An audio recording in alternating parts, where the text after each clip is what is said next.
안녕하십니까. 2024년 3월 11일 최병무 팩트 시작하겠습니다. 자, 오늘이 이제 4월 10일 총선 딱 30일 전입니다.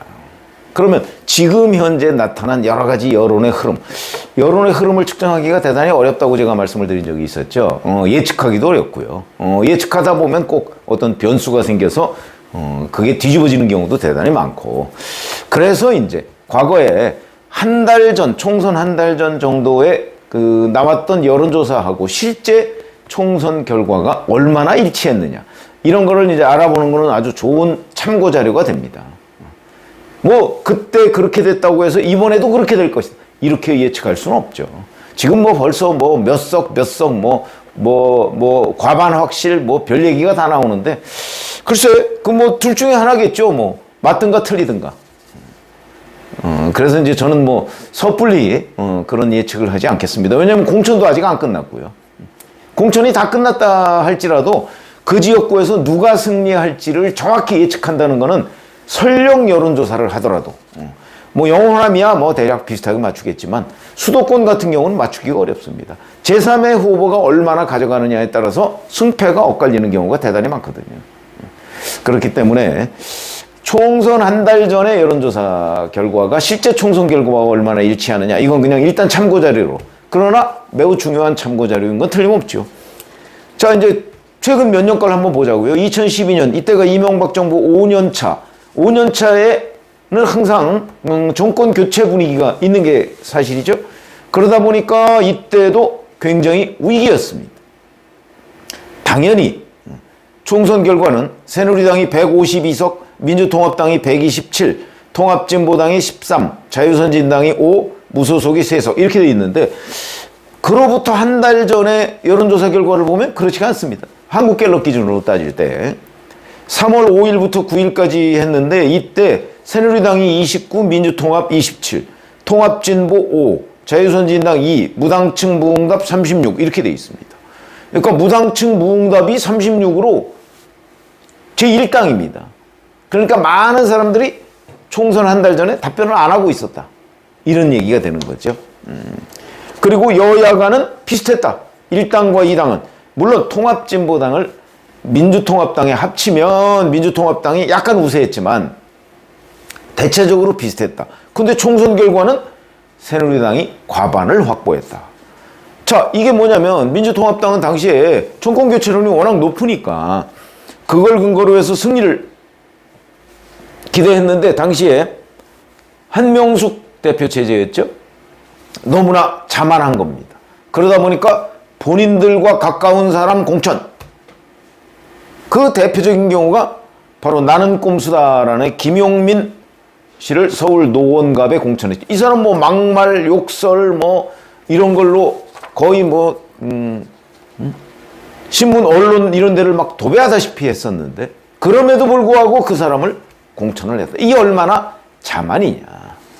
대신 박근혜 전 한나라당 그 대표는 이 사람이 비대위원장으로 돼서 사실상 그때 여론조사를 보면 이명박에서 박근혜로 옮겨가는 것, 이 자체가 정권교체다, 이렇게 이해하는 유권자가 다수였습니다. 왜? 2008년 총선 때 이른바 친박 학살, 아마 기억하실 겁니다. 그러니까 친이가 친박을 학살할 정도로 그 당내에서 벌어진 일, 그건 뭐 서로 다른 당이다, 유권자가 이렇게 인식하고 있었던 거죠. 그러니까 이명박에서 박근혜로 가는 게 정권교체다. 그러니까 국민은 그쪽으로의 정권교체라고 생각하는 그 인식을 그대로 실천한 겁니다. 그러다 보니까 여기는 이명박 정부와 차별화하고, 그 다음에 비대위의 김종인 전 청와대 경제수석, 이준석 현 개혁신당 대표, 뭐 이런 사람들을 이제 영입하면서 당명도 한나라당에서 새누리당으로 바꾸고, 그러니까 완전히 탈바꿈한 정당을 상대로 투표를 한 셈이다. 그러니까 과반수가 됐다, 이런 얘기죠. 한 달 전에 여론조사는 비슷했는데 이런 겁니다. 결국은 공천의 차이가 무당층을 끌어왔고, 그것이 새누리당의 단독 과반으로 귀결이 됐다, 이렇게 말씀드릴 수 있고, 박근혜 정부 4년 차인 2016년 뭐 이때도 마찬가지죠. 이때는 뭐 탄핵 사태 뭐 이런 게 불거지기 전입니다. 4월이니까. 이때도 이때는 민주당이 123, 새누리당이 122, 처음으로 1당을 놓쳤습니다. 국민의당이 38, 정의당 6, 무소속 11 이렇게 돼 있는데, 이때도 한국갤럽이 3월 8일, 9, 10 이렇게 조사한 걸 보면 새누리당은 39, 민주당 23, 국민의당 8, 정의당 4, 무당층 무응답 28 이렇게 돼 있습니다. 새누리당이 압도하고 있었고요. 무려 16%포인트를 이기고 있었고, 대신 무응답 무당층이 28%였습니다. 근데 이때도 바로 공천파동이 있었습니다. 그 유명한 유승민 찍어내기, 뭐 비박계 학살, 그 다음에 진박감별, 뭐 이런 게 이제 논란이 되고, 당시에 민주당은 또 거꾸로 됐습니다. 김종인 씨를 영입해서 전권 비대위 대표, 뭐 이런 걸로 만들었고, 김종인 씨는 가서 뭐 친문의 대표죠. 이해찬 전 대표, 정청래 의원을 공천 배제해버렸습니다. 이것이 이제 영향을 주고 파급 효과를 가져오고, 대신 새누리당은 공천 파동을 겪고, 이러면서 그해 1월까지만 해도 새누리당이 180석을 얻을 것이다 뭐 이런 기대감이 있었는데, 바로 그냥 제2당, 1당 모자른 제2당으로 전락하고 말았다. 자, 지난 2020년, 사실 이거는 뭐 예에서 해당이 안 됩니다. 왜 해당이 안 되냐면 이때는 코로나 사태가 있었거든요. 민주당이 180석, 미래통합당이 103석. 그야말로 유례 없는 민주당의 압승이었는데, 이때는 여론조사 결과도 민주당이 압승까지는 아니어도 민주당이 꽤 높겠다. 왜냐하면 민주당이 39, 미래통합당이 22, 이건 무려 17%포인트 차이입니다. 이게 어찌 보면 2016년 총선 한 달 전 여론조사 결과의 역전 현상입니다. 정의당 6, 무당층 28%. 이때는 코로나 사태 때문에 황교안 미래통합당 대표는 이른바 아스팔트 우파, 지금으로 얘기하면 아마 뭐 친 국민의힘 유튜버들 비슷한 뭐 응원 무대 치어리더처럼 하는 저 유튜버들 있지 않습니까? 아마 그 비슷한 상황일 겁니다. 그 사람들 표심에 호소하면서 뭐 삭발투쟁, 장애투쟁 뭐 이런 거 했었죠. 반면에 민주당은 코로나19 이거로 국가의 전체적인 그 에너지를 모으자 그러면서 지원금을 국민 1인당 100만 원. 치명적이죠, 치명적. 이때 만약에 미래통합당이 국민들에 대한 코로나 우의로금 뭐 이런 걸 선제적으로 한번 제안을 했었으면 어땠을까? 그래도 실질적으로 돈을 주는 사람은 여당이기 때문에 뭐 그렇게 그 민주당이 이득을 가져올 것 같지는 않지만, 어찌됐든 간에 그걸로 인해서 저는 그거라고 봅니다. 제1의 요인이 민주당 계열이 무려 180석을 차지하는 그런 이거야말로 이변이다. 그러니까 이거는 다른 거와는 상관없이 그야말로 코로나 지원금의 효과가 적어도 수십석 차이를 냈다. 이렇게 볼 수 있죠. 자, 그럼 이번에는 어떠냐? 3월 8일 지난주죠.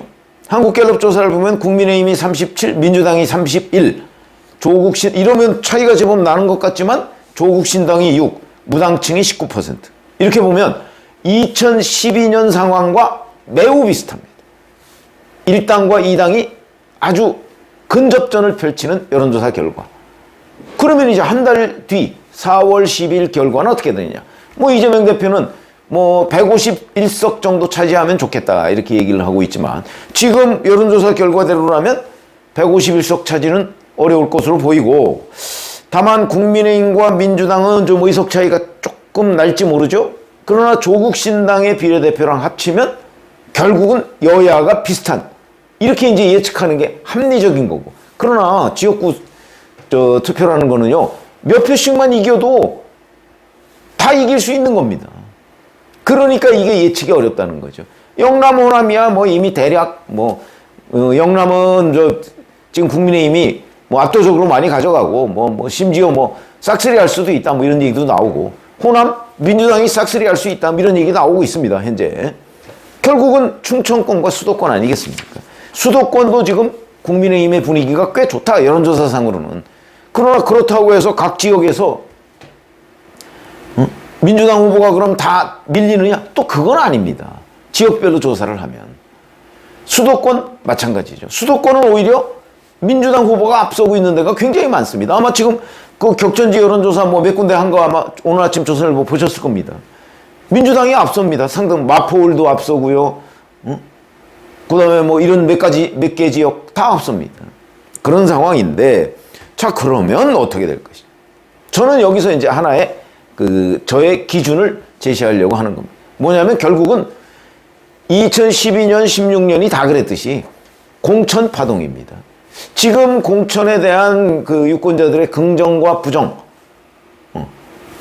국민의힘은 공천 파동이 그렇게 많이 부각은 안 됐지만 유권자들이 이 한동훈 표 공천에 대해서 긍정적으로 생각하는 거와 부정적으로 생각하는 거의 차이가 별로 없습니다. 왜? 국민의힘의 한동훈 표 공천에 대해서 부정적으로 생각하는 사람이 굉장히 많은 겁니다. 언론에는 크게 부각이 안 돼 있죠. 왜? 지면은 한정이 돼 있고 방송에도 분량이 한정이 돼 있다 보니까 민주당이 워낙 공천 파동 자체가 크니까, 그러니까 민주당에 중점을 둬서, 저도 마찬가지입니다만 보도를 하다 보니까 당연히 국민의힘의 공천 파동은 가려져 있을 뿐이지, 유권자가 국민의힘 공천에 대해서 긍정적이냐 부정적이냐 그러면 비슷합니다. 거의 모든 여론조사가 비슷합니다. 그러니까 한동훈 표 공천도 그렇게 긍정적이지 않다 하는 거는 뭐 명확하게 저는 사실이라고 봅니다. 시청자분들 중에서 동의하지 않는 분들이 많겠지만 그건 명확하게 사실이다. 그러나 민주당의 공천은 부정이 훨씬 크다. 그러니까 여기에 가려서 한동훈 표 공천은 상대적으로 사람들의 관심 밖으로 밀렸을 뿐이다 라는 게 정확한 평가고요. 자, 그러면 이렇게 됐는데 지금 이제 한 달 뒤입니다. 한 달 뒤에 2012년하고 아주 유사하다고 그랬죠. 그러면 2012년 유사하면 한 달 뒤에 그러면 국민의힘이 과반 확보냐? 또 그건 아닌 걸로 보입니다. 아니, 그건 예측이 안 되는 거죠. 그러나 분명하게 말씀드릴 수 있는 거는 민주당은 이제 이번 주, 국민의힘도 마찬가지고 이번 주 아마 지역구 공천 거의 끝날 겁니다. 경선까지 끝내고. 그렇게 되면 이제 여야 1대1 구도 국면으로 가겠죠. 그러면서 제3후보가 누가 나오냐에 따라서 승패가 엇갈리는 지역이 수도권에서 많이 생길 겁니다. 자, 이렇게 되면 결국은 이 공천의 여파가 2012년처럼 한 달 뒤의 총선에 얼마나 영향을 미칠 것인가 하는데, 지금 현재 보면 수도권 같은 경우, 특히 서울 같은 경우는 뉴스에 예민하죠. 그러다 보니까 이재명 표 공천에 대한 후폭풍이 수도권에 상당히 많이 영향을 미치고 있고요. 이재명 대표가 지금 수도권 각 지역을 돌아다니면서 그거 수습하고 다니는 겁니다. 사실은 자기 코가 석자기 때문에 개항을 해 빨리 가서 뭐 선거운동을 해야 되는데 그럴 겨를이 없습니다. 일단 이거부터, 급한 불부터 끄고 아마 개항을로 갈 것으로 보인다. 개항을도 오늘 아침 조선일보를 보면 뭐 원희룡 전 국토부 장관을 뭐 크게 앞서는 걸로, 지난번에는 45대 41, 그리고 적극 투표층에서는 45대 45 이렇게 돼 있어서 제가 이제 뭐 추격 거의 끝났다 그랬는데 그건 한국갤럽 조사고, 오늘 아침 조선일보 보면 뭐 K스탯 리서치 조사인 걸로 제가 기억하는데, 이렇게 되면 이제 여론조사 업체에 따라서 좀 그 예측이 다른 거죠. 그러나 한 달 뒤는 또 다를 겁니다. 근데 한 달 뒤는 제가 보건대는 지금 현재 그 이재명 표 공천의 후폭풍 여파가 수도권을 중심으로 현재는 반영이 돼 있지만 이거는 아마 충청권까지 여파가 이렇게 물이 흘러 넘치듯이 반영이 될 겁니다.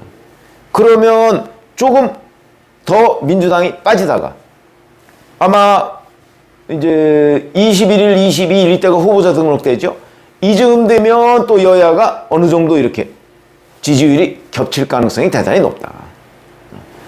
그 상황에서 이제 뭐 한 보름 정도 이제 선거운동을 거쳐서 총선을 치르게 되는데, 이런 현재까지의 그 어떤 흐름을 보면 민주당의 공천 파동의 여파가 아마 4월 총선까지는 영향을 좀 미칠 것은 틀림없다.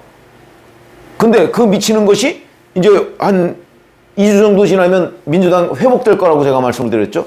회복되면 회복되는 게 이걸 뒤집을 수준까지 가느냐 아니면 그대로 가느냐 하는 그 차이인데, 저는 개인적으로 뒤집기는 어렵다고 봅니다. 그렇다고 해서 국민의힘이 과반을 차지하는 그것도 아니라고 봅니다. 개인적인 견해입니다. 아니라고 봅니다. 그러니까 결국은 일당 싸움.